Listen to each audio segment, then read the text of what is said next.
I wanted to officially welcome you to my podcast, Soma Says. Thank you. So we have this connection, you and I, where we have patients where they need us for their mental health.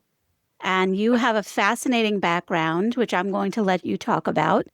And you help so many people, but you yourself have been through your own struggles. And I'm sure that not only did it not, that you didn't allow it to bring you down, but you fought through it, fought through your illness, and continue to help people. So talk to us about how your past experience with all of that has shaped who you are and how it helps you help others today. First and foremost, the fact that I've been down there, I've been down in the dark, dismal places of lost hope, which for me, what I found when I was there was that's the worst state anybody can be in. If you don't have hope for a meaningful tomorrow, all is lost. So I was there, a mess, and watching my body just deteriorate month after month and then become secondary progressive and then ending up in a wheelchair. And here I was listening to the medical establishment and taking all their advice and taking their medications and all of that. And it was just disheartening. It was a horrible experience. When I got to that place, I'm very much a lover of life. I'm involved in so many different things in terms of my interests. And when I got to the place where I was no longer mobile, that was bad enough, but I couldn't participate in any of the many activities that fill my life up. I didn't want to be around. It just was not a meaningful experience for me. I didn't want to just take up room on the planet, so to speak. And it was just psychologically not a place that I wanted to be in. Yeah. I was so miserable. So when I got to that place, the thing that changed that for me was that there was a part of me that, wanted to live. I really, inside of me, I'm a lover of life. I wanted to live. And so I just decided at the last minute to listen to my intuition. And fortunately, very fortunately, my intuition spoke to me at that time. And it gave me a message and I followed it.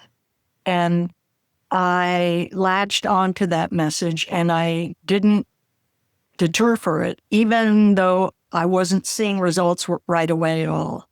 But I refused to give up and I just kept going and I found a way out. Finally, it started to make a difference, but it was slow going.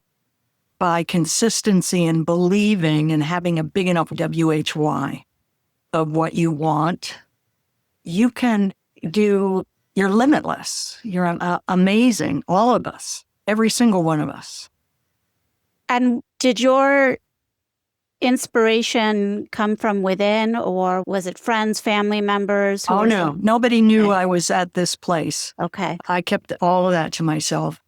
No, it came right from inside my core being. Okay. Yeah. And did you find other people, other doctors who maybe had a different way of treating MS? No. The medical establishment at that time was dead set against everything that I decided for myself. The message basically was, listen to what your body wants. And so what my body wanted was the total opposite of what the medical establishment had been telling me. And so that's when I just abandoned it and went my own journey. I developed my own course of action and stuck to it. And no, there was no medical person around at that time that was saying, oh, yeah, this is the way you should handle this. Okay. No, that was just the opposite. They were trying to talk me out of it. In fact, later on, when I started having such good luck with good results, I should say, with the path I was forging, and I got to the point where I was not only walking, but I was walking upright, and I decided to take to another dream I had of riding a two-wheel bicycle unassisted again, which was nuts because when you don't have a sense of balance, that's what you need the most, to ride a two-wheel bicycle unassisted. Right. And my neurologists all talked me out of it. They said, don't do it. It's crazy. You'll never do it. You'll hurt yourself by trying. And once again, I just went kamikaze and just went for it and proved them wrong. But that was my own path. Everybody has to listen to their internal message. And if there are experts or even non-experts that you can find that can support you in your quest, absolutely take them up on it. But for me, there wasn't anyone. I had to go on this journey solo. And that's pretty much what I'm doing here right now, is because when I had all that wonderful results starting to happen, it was very clear to me that I wanted to devote my life to sharing my message of hope and inspiration and going for it, going beyond whatever limitations you think you have, because we only have one life and it's so short and it's sacred. And don't stop yourself from doing what brings you joy. Were you a therapist at that time? I was a therapist. I was a therapist starting in my 30s. Yeah. I graduated from, I got my graduate degree late 30s.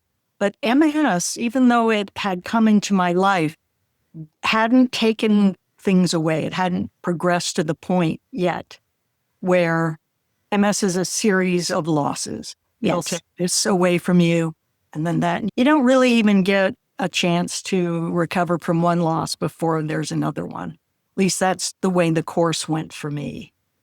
And and so I was hell-bent on not allowing that to happen so that I could live a full and fulfilling life.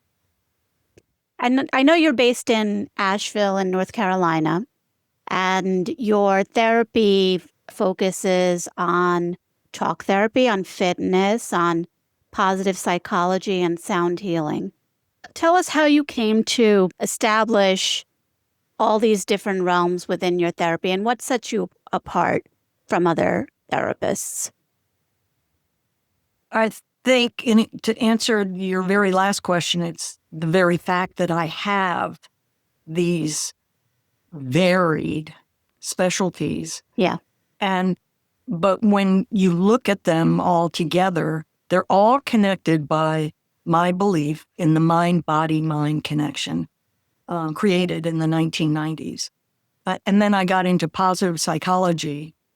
But it was a combination of all my interests. I became a certified personal fitness trainer because I got tired of, when I was working out at the gym, seeing unqualified personal fitness trainers. So I thought, I'm just going to go and get this knowledge for myself. And then after I got it, I thought I couldn't possibly market myself because here I am using a walker. But it turns out I was the number one fitness trainer in the whole gym. It had nothing to do with my limitations. It was showing others to go beyond and that I could do all these exercises, even though I was there standing there in a walker. It really helped motivate a lot of people in the gym. With your sessions, do you do a combination of obviously talk therapy in your office or virtually, what have you? But is there a hybrid approach where you also incorporate physical activities with your patients and or music therapy? Can you describe to us what that's like? I prescribe music therapy, but I'm a big proponent of prescribing movement because it's all about our state of happiness and well-being that is determined by our emotional state. We have the power to change our emotional state any instant that we want. And the fastest way to do that is through movement. So I prescribe movement to my clients right off the bat. And watch it do its magic for those people who choose to try it and stick with it. Just has amazing results to help diminish depression and anxiety. So I'll chart a course for them and walk them through that, and we'll track it. And it's a big part of my prescription pad.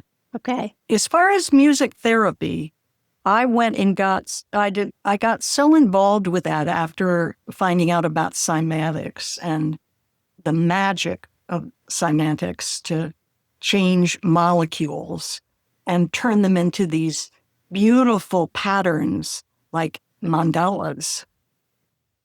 And they do that in our cells with certain vibrations of music. So I got so interested in that, I chose to go and study harp therapy because harp has the longest unimpeded vibrating string. So it had amazing powers to heal and calm. So I went to harp therapy school in California, studied that, and then started volunteering at hospice. Okay. So you were asking, I think in one of your initial questions, is there experience I could talk about where that was really effective with someone I worked with?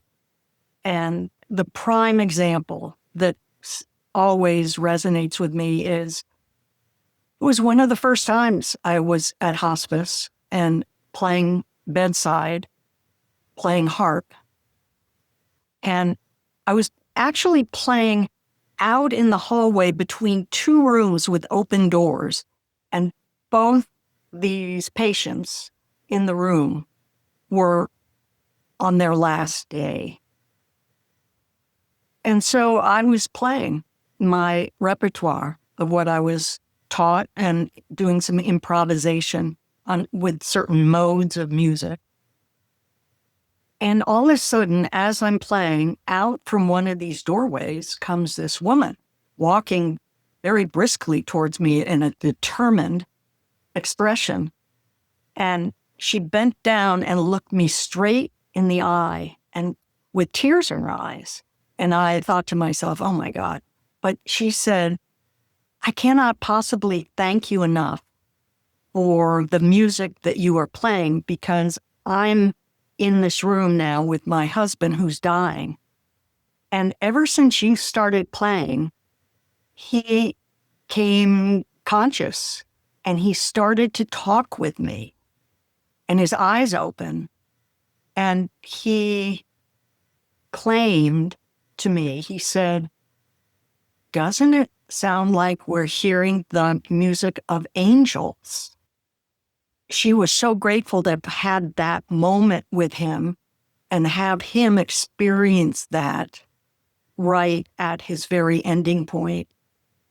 And that, to me, when she told me that, it was like, if that's not proof positive of the healing and peaceful results that music can bring on the human body, I don't know what is. That was proof positive for me. Of course, I'm a musician myself. Do you play it? I play the piano mostly. I was also a violinist in high school. Nice. I was a concert mistress, Oh. elementary school all through high school. Yeah, so music is in my Oh my blood. gosh, yeah. And my kids also play instruments. So I personally know that music does have healing properties. Oh 'Cause my gosh. I remember even as a kid when I was having a bad day, the music calmed me. And even now, if I have a bad day at work, I just put on some classical music and it is so calming and relaxing. And it takes your mind off of whatever was going on at that time. Music, it's the language of the soul for sure. So with the music therapy and you prescribe the physical aspects of treatment, right? Yeah. You think that most of your clients are attracted to you because you're different, right? In the way you approach things. Or do they just seek you because, they want to get better and then they're surprised that you have different modalities? Yeah, it depends. Some people just choose me because they like the way I looked or sounded in my introductory video on Psychology Today. Other people have done their homework and they actually looked at my website and listened to podcasts that I've been on and read about me. And so they know, they come seeking that. So it's a combination of both. For a lot of people, though, it's a total surprise. Or if their insurance company just happened to recommend me, they have no idea that I have this different approach, very holistic. Yeah. But because it works, they stay with it and benefit from it. Are most of your clients both men and women, or do you Yep. see okay. Oh, yeah. All right. Absolutely. Okay. As you probably know, I'm sure you've done a little research about me. I am a women's health specialist. So most of my patients are women, not to say that I don't see men at all, because I definitely do. But it's interesting that your clientele is half and half, because I can't say it's half and half. I see both men and women. yes, The majority of people that I see are women. In many ways, I attribute that to women are more likely to reach out. Yeah. But I also think because of the inherent inequality between men and female rights and expectations and standards, et cetera, that have been here in all cultures for generations and generations. Women, a lot of times, end up getting the short end of the stick. I cannot tell you the amount of women I worked with who come to me because they were made to feel invisible right from when they were a little child. And both their parents, or at least one, chose to favor the male, her brother, or her brothers. And they get left. They get left in the dust. And growing up with a negative self-esteem and self-concept because of that, a lot of women end up coming and seeking help with me. It's a perfect fit for me because I do a lot with eliminating negative self-messages and transforming. Of course, the ability to overcome your condition, I'm sure, also helps you to motivate your patients. Do you share that you've had this experience and how it's shaped your life? Is that something you freely talk about with your patients? On my website, virginiaoman.com, there's a 4-minute video where I do share. A lot of people click that and listen to it. A lot of people now, they're just such limited attention spans, they don't even listen to it. Yeah, but I do talk about it and I do share with them. Yeah. But I don't think a lot of them know the extent of that. Of what you've been through. Yeah.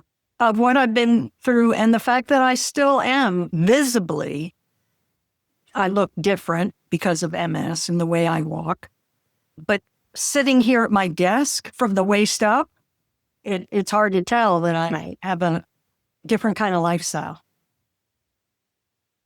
So in addition to being a therapist and a fitness instructor, you are also a fellow author and a podcaster.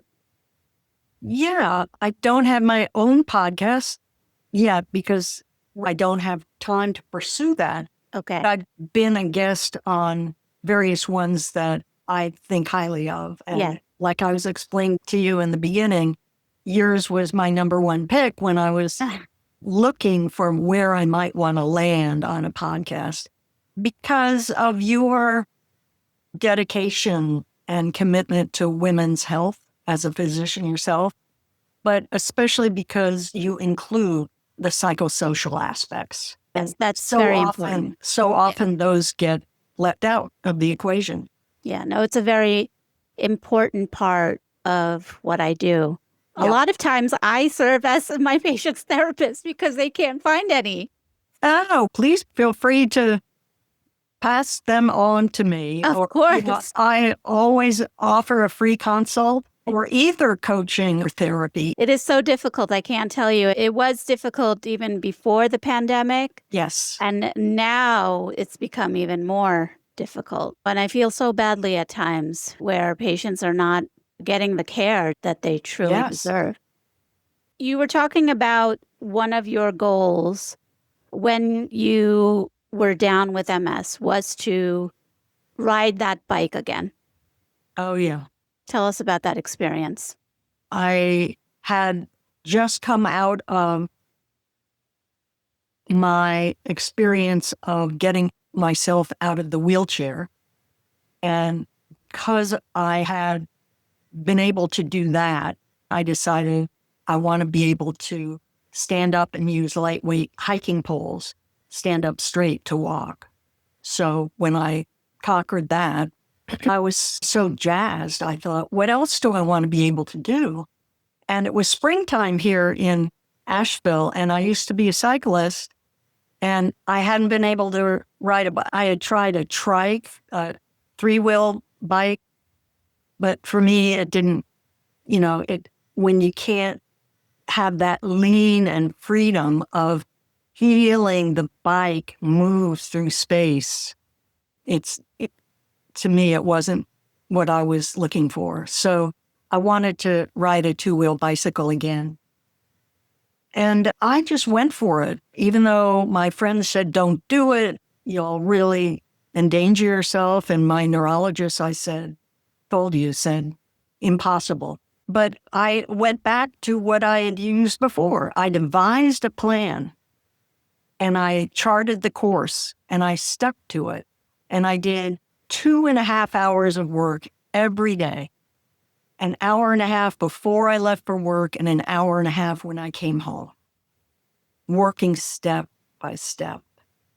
And I had to start on a child's bike. I couldn't even lift my leg to get over a full-size bike. And then when I was on the child's bike, I didn't even have the leg strength to lift my feet to the pedals. So we had to take the pedals off. And I worked on just balancing and doing that for several months. Then we were able to put the pedals back on and move up in height to a bike. And I had a wonderful bike store. I enlisted their help. I said, because I didn't have a bike. I had sold mine a long time ago because of MS. And so I went to them and I said, if you will loan me a bike to learn on, when I'm able to ride this, I'll be happy to give you all the publicity that you could possibly want. And so they were very generous and gave me a bike, a loaner bike. And I just worked with that every day. And I refuse to give up. Just keep at it. Remembering, keep your eyes on the prize of what it is you're going for. And it was, looking back, it was 56 steps that I had to go through to get to the final aspect. 11.5 months it took me, but I got there. And I defied the medical profession, still can't believe it. So then I was chosen by the Association of America to be their ambassador and just come out and do some television and radio broadcasting to share my message of inspiration. Because that's all I want to do is give people hope that no matter what it is that you feel is impossible in front of you, it's not. You are limitless. And there's always a way if you have a big enough why and if you have a good plan of action. And during that time, what was your inner voice saying to you? Was it just this voiceless desire to live? Or were there actual whys that perhaps you can share with us? Prior to that, when I was still in a wheelchair, that was different. That's when my desire was just to live, to keep alive on the planet, to not take myself off the planet. And that was my why at that time. And that was little tiny steps of going into the water because I couldn't do anything on land. And I would mark off inches on the side of the pool for how many, if I could get an inch further down in the lane. That's how I marked my progress. That's how slowly it went. But again, don't give up. And it's amazing what transpires if you stick with things like that. So we've talked about a lot, and obviously there are a lot of things that we align with. Even though we take care of patients and we take care of people, obviously our careers are different, but we align in a lot of ways. Is there anything that we haven't talked about that you absolutely wanted to talk about in this podcast? As long as I think I covered things that hopefully can give people some incentive. Yeah.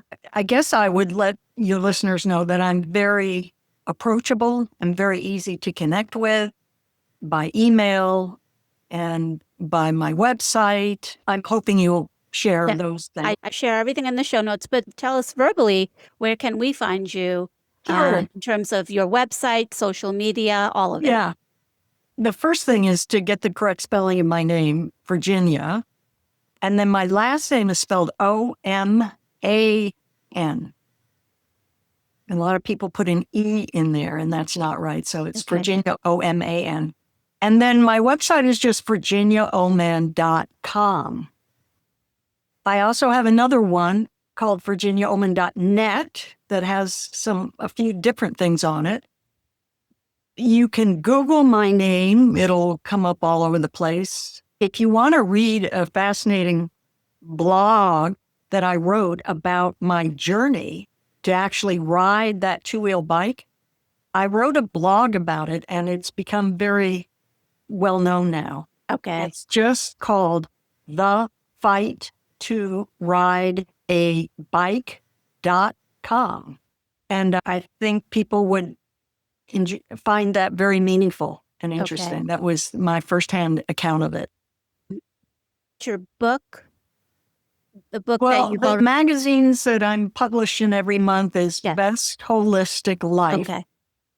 And you can get that digitally or you can get it in printed form. It's an amazing magazine, and you can get it off of Amazon, believe it or not, and it's pricey. But when you get this publication in your hands, you'll see why. Okay. Now, I've never seen a magazine so beautiful and professional, and the weight of the paper, the quality of the photographs, it's really outstanding. Okay. And then I don't know what else. I have a YouTube channel they can go to. Yes, you have a YouTube channel. And then they can go and if they want to check out that self-paced video program I put together, everything's online for them. I made it very affordable, so that wouldn't prohibit anybody from doing that if they want to do some things to really change their life up for more joy and fulfillment. Thank you so much for sharing those details with us. And thank you so much for joining me today. Soma, it's been a real pleasure. I've been honored to be on. If you're ever coming through Asheville, for heaven's sake, give me a couple of weeks' notice and I'll clear my calendar so that I can meet up and buy you lunch. Yes, of course, I will think of you if I'm ever down there. Oh, yeah. You'd love this area. I'm sure. I've been to other parts of North Carolina. I haven't made it to Asheville yet. You have a wonderful day, and my best to you and all your listeners.